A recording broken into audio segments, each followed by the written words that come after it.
Good morning বন্ধু বান্ধৱীসকল, কি খবৰ আপোনালোকৰ? আশা কৰোঁ সকলোৰে ভাল। মোৰো খবৰ ভালে।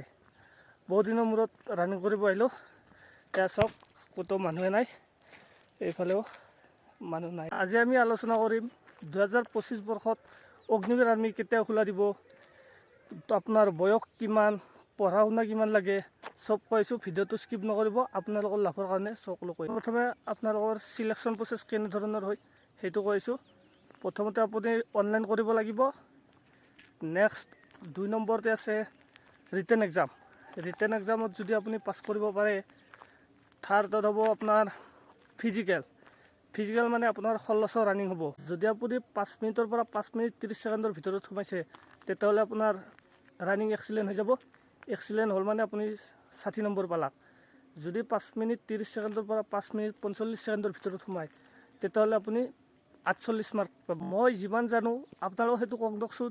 আৰ্মিত কোনো ধৰণৰ টাইম নাথাকে। যদি তেওঁলোকৰ বোলে আমি 15জন ৰাখিম, তেওঁলোকক 15জনে ৰাখিব। যদি 15জনৰ যদি 5 মিনিট 30 ছেকেণ্ডৰ আগতো সোমাই যায়, সেই 15জনৰে ৰছী টানি দিয়ে। তাৰপিছত আপোনালোকৰ হ'ব চিনাপ যদি আপুনি 6টা মাৰে, 6টাত আপোনাৰ 16 মাৰ্ক পাব। যদি 7টা হয়, 7টাত আপোনাৰ 21 মাৰ্ক পাব। 8টা মাৰিলে আপুনি 27 নম্বৰ পাব। 9টা মাৰিলে আপুনি 33 নম্বৰ পাব। আৰু যদি 10টা মাৰে মানে এক্সিলেণ্ট যদি হয়, আপুনি 40 মাৰ্ক পাব। নেক্সট হ'ব আপোনালোকৰ মেডিকেল কেনেধৰণৰ হয় মই দি পোৱা নাই। মানে মই যোৱাবাৰ ৰিটেন এক্সাম পাছ কৰিছিলোঁ, কিন্তু ৰানিং মোৰ বেয়া হ'ল। চিনাপো মই মাৰিব নাপালোঁ, কিন্তু চিনাপৰ লিষ্ট আছে এখন, সেইখনত চাই আপোনালোক কৈ দিলোঁ। নেক্সট মেডিকেলৰ লগতে আপোনালোকৰ ডকুমেণ্টছ ভেৰিফিকেশ্যন হ'ব। 2 নম্বৰতে আছে আপোনাৰ অনলাইন কেতিয়ালৈ খোলা দিব। অনলাইন আনুমানিক আপোনাৰ ফেব্ৰুৱাৰী মানকলৈ খোলা দি দিব। তাৰপিছত আহিল আপোনাৰ বয়সৰ সময়সীমা।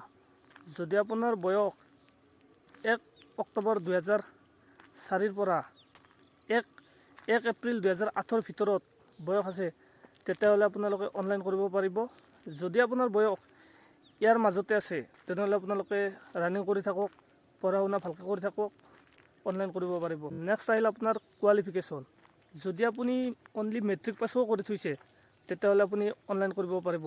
কিন্তু তাৰ মেট্ৰিক পাছ এনে কৰিলে নহ'ব। যদি আপোনাৰ পাৰ্চেণ্টেজ যদি 45% আছে আৰু প্ৰতিখন ছাবজেক্টত যদি 33কৈ মাৰ্ক আছে, মানে ওপৰত থাকিলে ভাল হ'ব। আৰু যদি 33ৰ কম আছে, তেতিয়াহ'লে আপুনি অনলাইন কৰিব নোৱাৰিব। নেক্সট আহিল আপোনাৰ হাইট আমাক প্ৰায় 160 হ'লে হ'ব জেনেৰেল ডিউটিৰ কাৰণে। যদি আপোনাৰ 160 হাইট আছে, তেনেহ'লে আপুনি নিশ্চিত থাকক, অনলাইন কৰিব পাৰিব। আৰু যদি তাৰ কম আছে, তেতিয়াহ'লে আপোনাৰ অলপ বেয়া হ'ব। আহিল আপোনাৰ ৰিটেন এক্সামটো ক'ত কিমান মাৰ্ক আছে। ৰিটেন এক্সামত আপোনাৰ প্ৰথমতে আপোনাৰ জিকে আহিব। জিকে 15টা আহিব। 15টাত আপোনাৰ এটাত 2 নম্বৰকৈ আহিব, 30 নম্বৰ।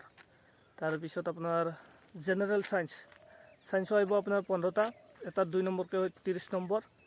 তাৰপিছত আপোনাৰ মেথছ আহিব 15টা। তাৰপিছত আপোনাৰ ৰিজনিং আহিব 5টা। টোটেলত 50টা আপোনাৰ প্ৰশ্ন হ'ব। এই 50টা প্ৰশ্নৰ আপোনাৰ 2 নম্বৰকৈ হ'লেও 100 মাৰ্ক আছে। 100 মাৰ্কৰ যদি আপোনাৰ এটা প্ৰশ্ন আপোনাৰ কাটা যায় ন, আপোনাৰ 0.5 মাৰ্ক কাটা যাব। আৰ্মিৰ অকল জেনেৰেল ডিউটিৰে কথা কৈ আছোঁ।